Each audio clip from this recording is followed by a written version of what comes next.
Hey, c'est Edouard, bienvenue dans cette nouvelle vidéo. Aujourd'hui, on va voir ensemble la différence entre l'investissement dans l'immobilier commercial et l'immobilier résidentiel en Suisse. Première chose avant d'aller plus loin, n'oubliez pas de vous abonner à la chaîne YouTube si ce n'est pas fait encore. Pour cadrer cette vidéo, je vais simplement commencer par expliquer la différence entre l'immobilier résidentiel et le commercial. Donc l'immobilier résidentiel, tout le monde le connaît, c'est les maisons et les appartements. C'est destiné à l'habitation. Et l'immobilier commercial, c'est tout le reste, tout ce qu'il y a autour. J'inclus également l'industriel, donc ça veut dire entrepôts comme l'hôtellerie, les locaux commerciaux tout simplement ou encore les bureaux. La première différence entre les deux secteurs et la première question que vous devez vous poser quand vous investissez, c'est quel est le budget que vous pouvez allouer à cet investissement en termes de fonds propres. Et là, il y a une grosse différence entre le résidentiel et le commercial, c'est-à-dire que étant plus risqué, l'immobilier commercial nécessite plus de fonds propres. Ça, c'est simplement des règles de financement que les banques exigent. Et dans l'immobilier résidentiel, vous avez besoin de mettre moins de fonds propres. Donc la théorie veut dire que vous devez mettre 25% de fonds propres dans l'immobilier résidentiel de rendement, alors que vous devez mettre plutôt 30 jusqu'à 40% plus ou moins de fonds propres pour l'immobilier commercial. Typiquement pour les bureaux, ce sera plus autour des 30%.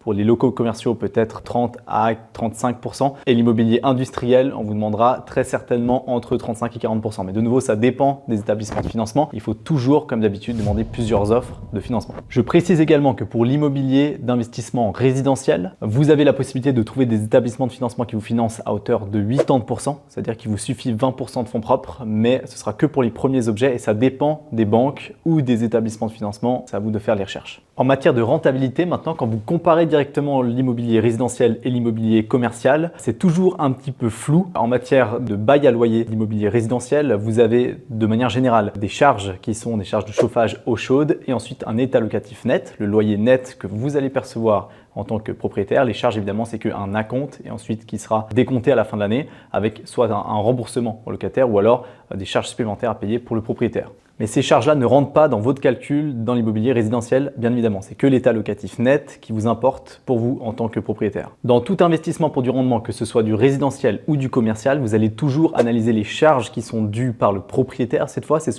toutes les charges que vous ne pouvez pas imputer au locataire. Donc, c'est typiquement les charges d'exploitation, les frais d'entretien, les frais de rénovation lourde, les risques sur le loyer liés à la vacance, et les frais de gérance tout simplement pour la gestion de votre investissement. Et là, il y a une grosse différence entre les deux, c'est-à-dire que dans le résidentiel, vous allez devoir supporter toutes ces charges en tant que propriétaire, alors que pour le commercial, vous pourrez imputer beaucoup plus de charges au locataire. Évidemment que les rénovations lourdes, et ce qu'on appelle le CAPEX, Capital Expenditure, le risque de logement vacant et les frais de gérance pour la gestion de votre investissement, ce sera le propriétaire qui va payer. Mais il y a une grosse différence entre les frais d'entretien et les charges d'exploitation. Là où dans le résidentiel, vous êtes obligé de supporter ces charges en tant que propriétaire et dans un investissement commercial, vous pouvez tout imputer au locataire ou quasiment tout. Donc pour calculer votre rentabilité, c'est en général beaucoup plus simple avec du commercial de savoir exactement combien vous allez gagner parce que vous allez recevoir un loyer net et ensuite toutes les charges liées à la propriété que vous allez devoir payer, c'est simplement le locataire qui va prendre en charge. Donc vous savez quel loyer vous allez retenir et puis vous aurez quasiment aucune charge qui va vous tomber dessus. Maintenant, du côté du résidentiel, par contre, c'est beaucoup plus compliqué à savoir exactement combien il vous reste à la fin. En général, quand vous êtes propriétaire d'un appartement, vous pouvez décortiquer un petit peu ces charges grâce au décompte de PPE. Évidemment, quand vous investissez dans l'immobilier commercial, vous allez toujours vous attendre à un rendement qui est supérieur à l'immobilier résidentiel. La logique, elle est simple, c'est uniquement une question de risque. Le risque est beaucoup plus important dans le commercial et l'industriel que le résidentiel. D'ailleurs, aujourd'hui, c'est un très bon exemple avec les taux d'intérêt qui ont été multipliés par 2 voire 3. L'immobilier commercial est directement lié à l'économie et donc à la conjoncture. Aujourd'hui, on a une période où l'immobilier commercial attire beaucoup moins les investisseurs et surtout des investisseurs institutionnels, ça veut dire des immeubles de 10 millions et plus. Aujourd'hui, le marché est quasiment déserté, ça veut dire qu'il y a très peu d'acheteurs pour beaucoup de vendeurs. Et là où il y a à peu près 24 mois où on pouvait s'attendre à des rentabilités de l'ordre de 3,5 jusqu'à 3,5 pour du commercial, aujourd'hui, on n'irait pas en dessous de 5 voire 6%. Et quand vous investissez dans l'immobilier commercial, vous êtes exposé à ces variations de valeur. Vous avez une destruction de la valeur de votre immeuble à partir du moment où la rentabilité attendue sur le marché est modifiée de manière aussi importante. Pour faire un calcul très simple, la valeur de rendement, c'est uniquement un état locatif net divisé par un taux. Si votre taux de rentabilité attendu il y a 24 mois était de 3,5%, qu'aujourd'hui vos taux de rentabilité attendus est de 7%, vous avez détruit la moitié de la valeur de votre immeuble. Pour l'immobilier résidentiel, vous êtes beaucoup moins exposé à ces différences de valeur. D'ailleurs, aujourd'hui, l'immobilier résidentiel est beaucoup plus résilient que l'immobilier commercial et la chute de valeur est beaucoup plus faible, simplement parce que les fondamentaux sont très différents.